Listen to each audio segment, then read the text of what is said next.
It's Friday, May 30th, and today I'm just wondering what longtime Dallas Cowboy beat reporter David Moore thinks of a team that's less than 100 days away from the start of its season. And now, a word from our title sponsor. Eyeing retirement? Let us show you how to turn your nest egg into a paycheck with half the amount you've been led to believe. Fluent Financial combines in-house portfolio design and risk management with income-generating investments designed to accelerate your financial independence. Let us develop an effective portfolio strategy that works for you so you can retire sooner and have a better lifestyle. Fluent Financial can also implement a program that allows business owners to install a cash balance plan, which is designed to help drastically reduce income tax payments. You've worked hard to become successful. Let us develop an effective portfolio strategy that works for you. Learn more today about Fluent Financial. Retire sooner, better lifestyle. For more information or to schedule a meeting, visit fluentfinancial.com or call 972-852-4800. It's hard to remember a time when David Moore wasn't covering the Dallas Cowboys. After decades on the beat, David retired after the NFL draft. So I and my friends who shared the draft room with David at the Star for a few years now, we're at least taking small credit for driving David into retirement. Hi, bud. You doing? Great. How are you doing? I'm doing great, David. I'm doing great. From just the first few months, what are your impressions of the new head coach, Brian Schottenheimer? Or they have OTAs or anything coming up? I don't know. I haven't.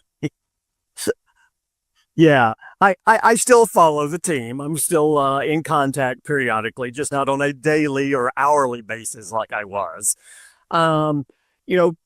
Brian Schottenheimer's career trajectory is different from just about any other head coach in this league, right? He's been a longtime student of the game, father of a legendary NFL head coach, has worked under several different coaches along the way, never had a chance to become a head coach until now. So, at this stage, he's saying all the right things. It looks like he's doing a lot of the right things, and but to me, I think he's clearly a very engaging guy. He builds relationships with people. He always has. He comes across as very genuine. The players and other coaches and administrators in that building I've talked to all like him, all think he's very genuine. I don't think there's any issue there, but this is someone who's never been a head coach at any level. And not only is he a head coach now, he will call the plays and put the game plan into motion week in and week out. And so until we get to the season, I don't think you can do anything other than an incomplete because, we know from looking around this league that, there are very few head coaches and play callers because both of those jobs are so consuming. So we'll get a better idea then. But as far as how he's organizing the offseason program, the relationship he's forging with the players and his coaches and staff members, that there's certainly a lot of positive signs there early. He says he wants to create a new culture on this team. I wonder if after 100 years there's anything new in creating cultures with NFL teams. Well, I do think it changes through the years because players and athletes respond to different types of messages and approaches now than they did, I would say, during the Bear Bryant days, right? I don't know that you could coach that way in today's game and have the sort of success that Bear Bryant and those sort of my way or the highway coaches were in place. The game's just changed. Society has changed. You have to go about it differently. But I will say this. You look, I do think culture is critical to establishing a winning program. No, will not dispute that in any way, shape, or form. I would also argue that Mike McCarthy had an outstanding culture. Jason Garrett before him had an outstanding culture. You know, it's interesting if you're judging, if part of how you judge culture is how disciplined are these guys, how much do they stay on message, how much do they not get in trouble or, things off the field. If you could determine that as part of culture, you would argue those Cowboy championship winning teams of the Jimmy Johnson era were some of the worst culture. So I think culture is critical. I think Brian Schottenheimer is doing a very good job of going about building it at the Star. But I will say there was already a good culture in place. And what we've seen today, in my mind, is people talk about culture as if it leads to winning. The best talent and the best utilization of that talent is what leads to winning. And culture is a part of that. So you can talk culture all you want. And I think Brian Schottenheimer said he wants to build the best culture in all of professional sports. Well, whether or not it is viewed that way will come down to whether or not they win championships again. Yeah, this is a very unusual schedule.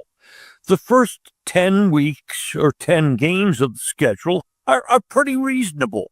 Then weeks 11 through 16, the Cowboys play 6 consecutive teams that won 11 games last year.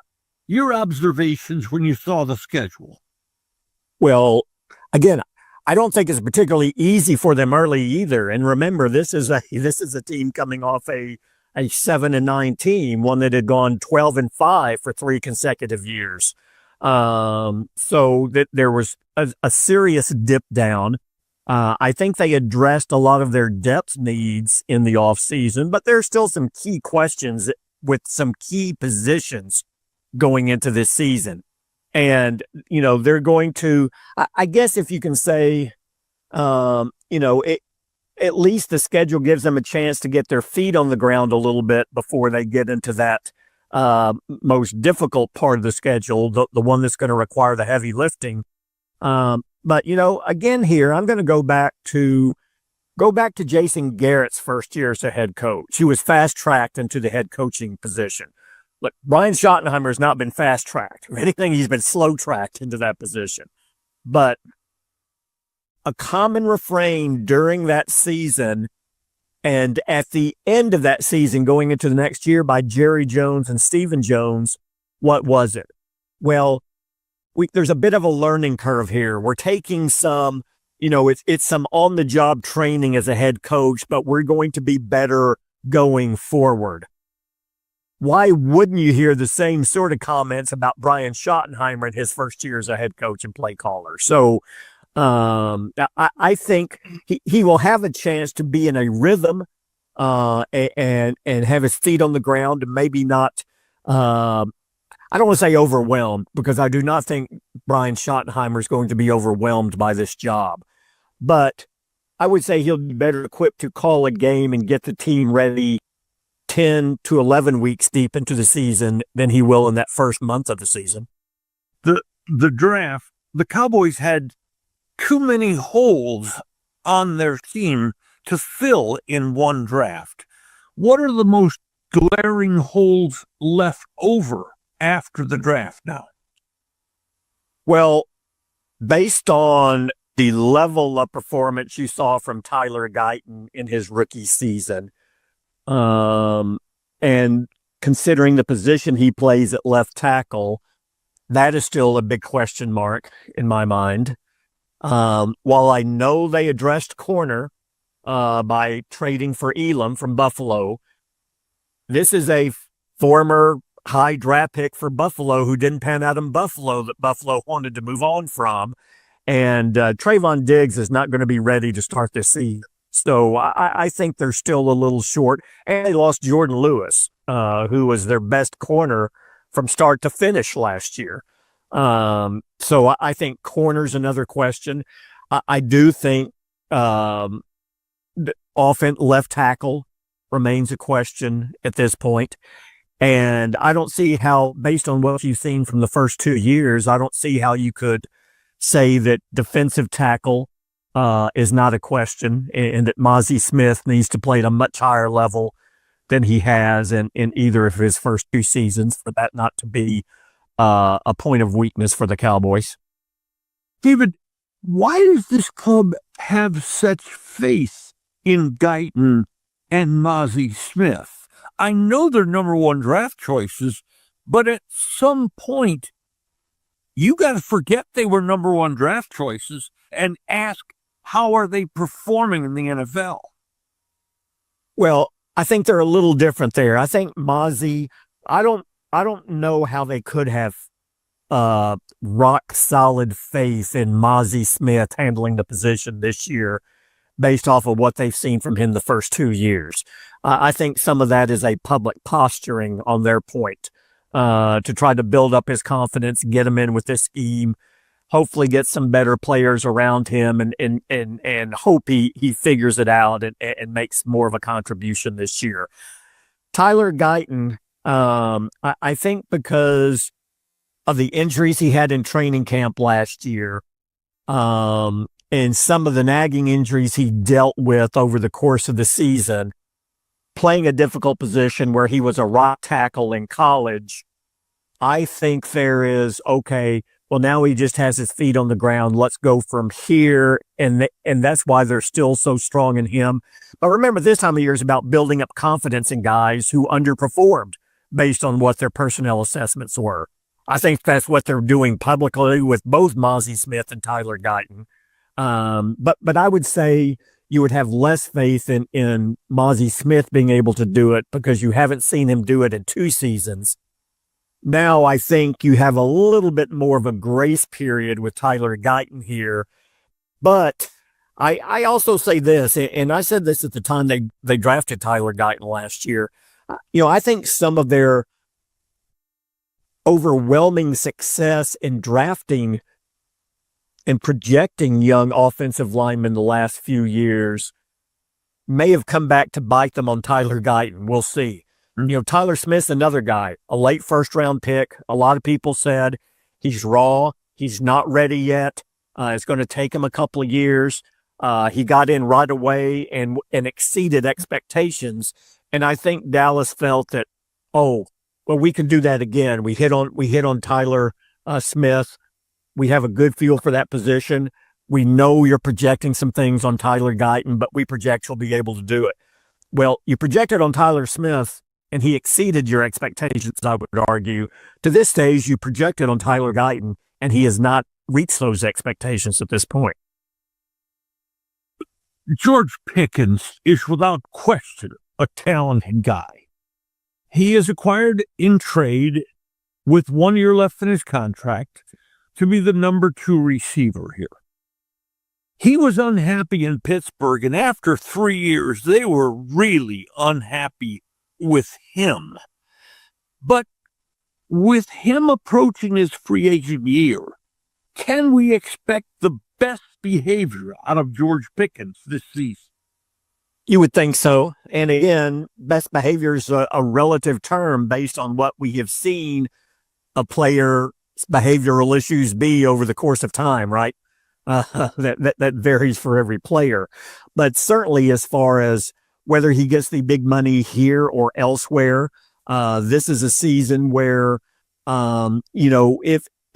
if you're prone to be impulsive and reactive, that, everyone around you is saying, hey, just, put a muzzle on that. Just kind of be more cautious there. Get your big money contract. This can really hurt. The next contract is what's going to set a player financially in this league, the second contract. And George Pickens is in that situation. Dallas has consistently bet on these type of players in the past, right? Players going to the final year of their deals that they feel are the conditions are optimized for them to have their best performance. They're doing it again here with Pickens.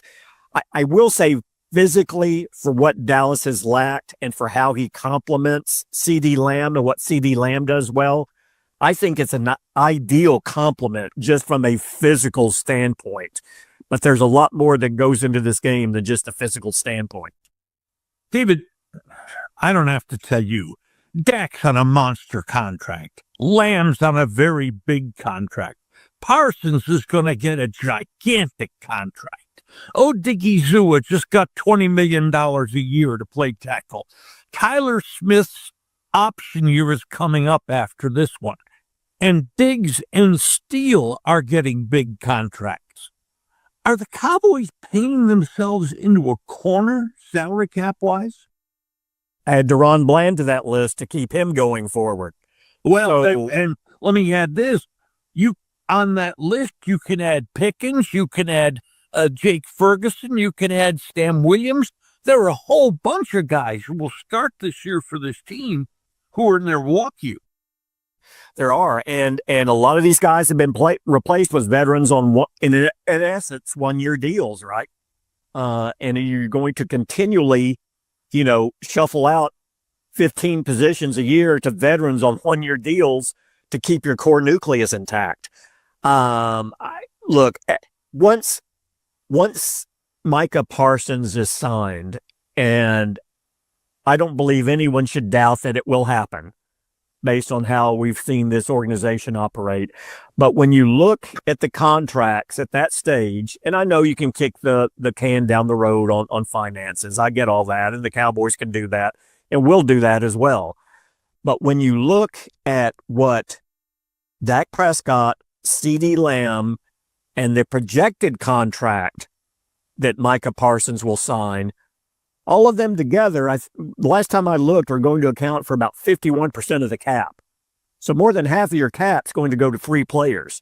You're going to have to sacrifice and let go of guys you don't want to let go.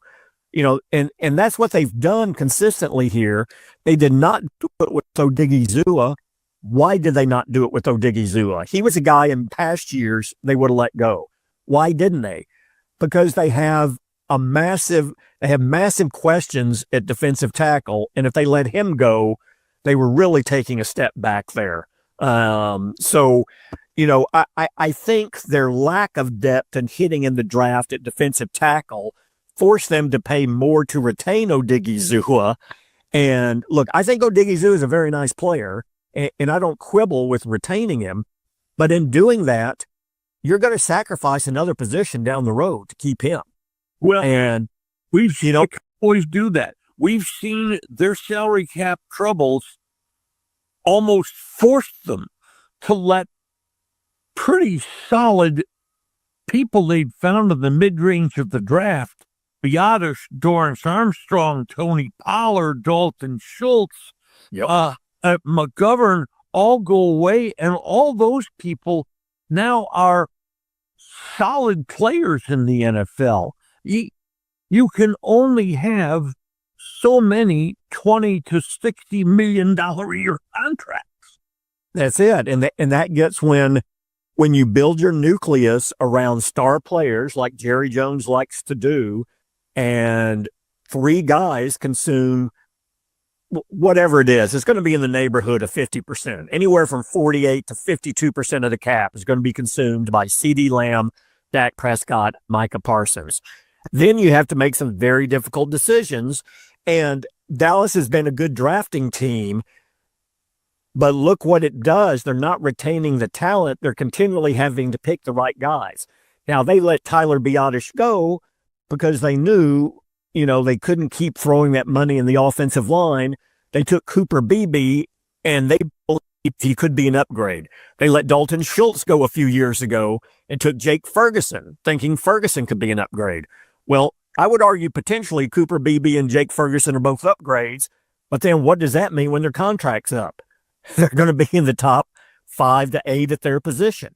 And you just can't build a roster where everybody is in the top 5 to 8 of the pay scale at the position. You just can't do it.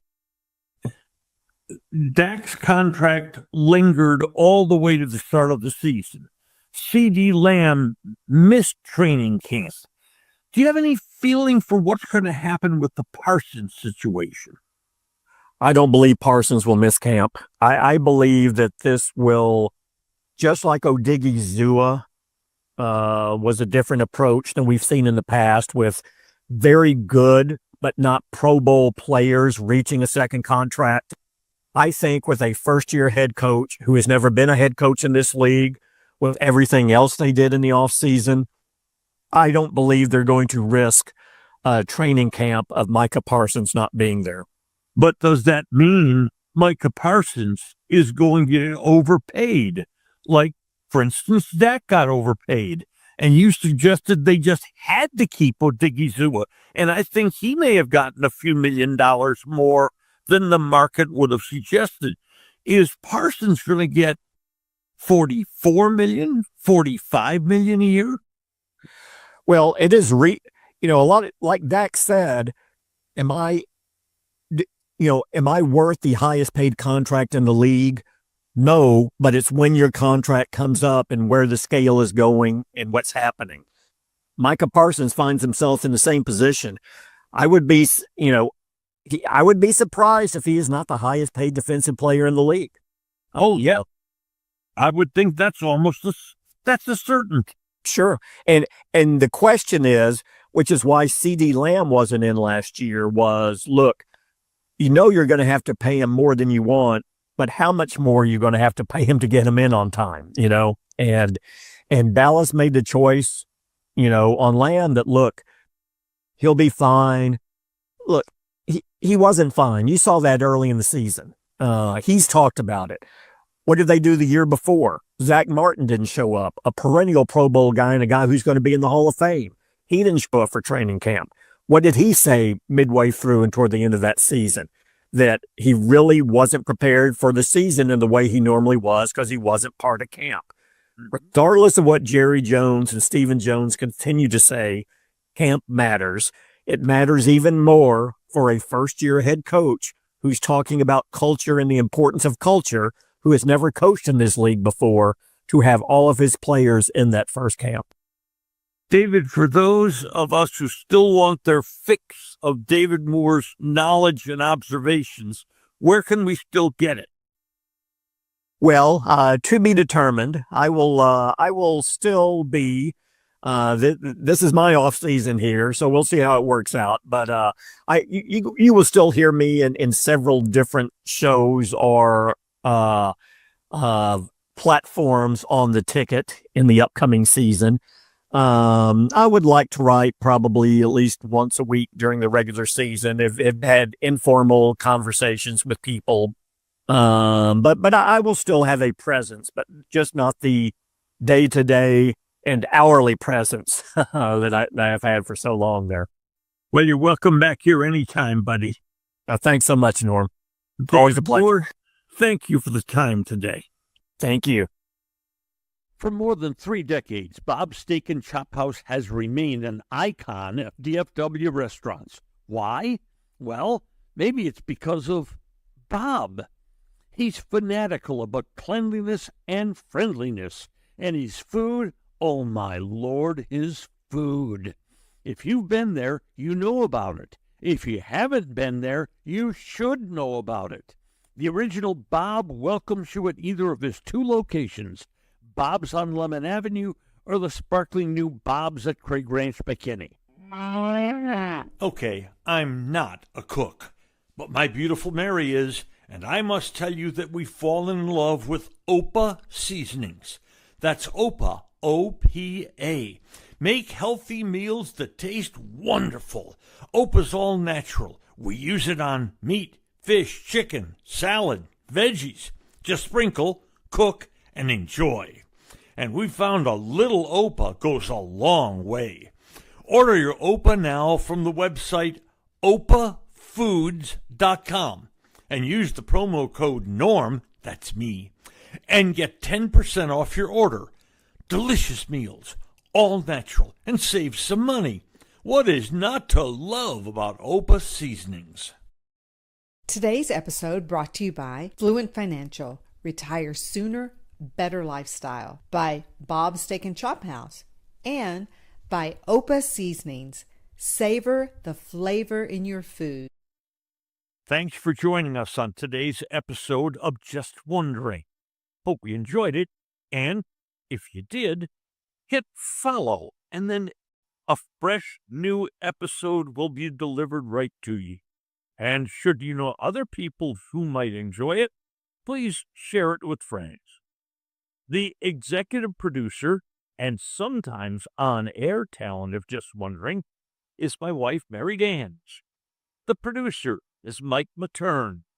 The technical director is IndyCar Tim Hand from FanStream Sports. We really appreciate your being with us. It's just fun to do, and I hope it's fun for you too.